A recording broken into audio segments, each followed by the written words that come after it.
For the CDM, we're going to need materials.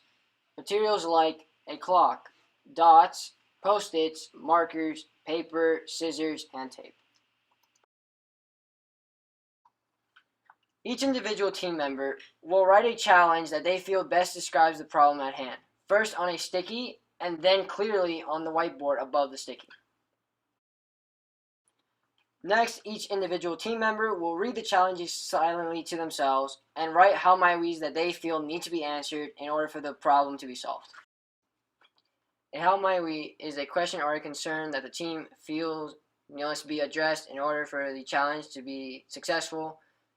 Place the capital HMW in the top left-hand corner, followed by an underline in order to clearly distinct the difference between a how might we and a challenge. Each team member is encouraged to place a minimum of 2 how might we statements. A how might we statement should be placed next to the challenge that it addresses.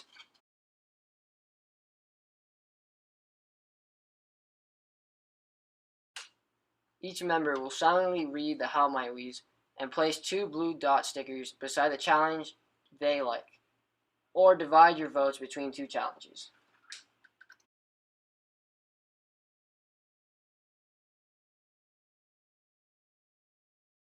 The blue dots are important as they ensure that your challenge will be considered in the final selection. The challenge statements with blue dots will now be presented to the non-team members. The non-team members will now place their 2 orange dots next to their top selections. After completing the process, the team should have a clear understanding as to which challenge they would like to address. So I'm Laura Kepax, and I've been one of the experts called in to reflect upon this first team challenge module that we have just finished. And I have to say I'm very impressed with the process and how the students have actually engaged and been able to adapt this new method of thinking and actually apply it and come up with some really great solutions in a very short period of time.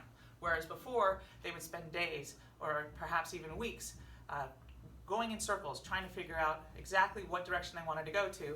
And now, through this process, they've been able to really narrow down the focus and actually apply it and work together in a very collaborative way and feel good about it. Okay, so we're going to recap CDM Module 1, Selecting the Challenge. And selecting the challenge, as you can see here, as we did on a few days ago, you were asked to post a challenge on a yellow Post-it 5x3, and this is what is on this board.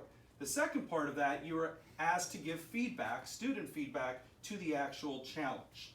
And then the third was to place blue dots to the one that you thought should be considered or something we should keep on the board. So that's where we are today. We're at a position where we're trying to narrow down our challenge, even though we know that we're not there yet. But we had some generation of ideas.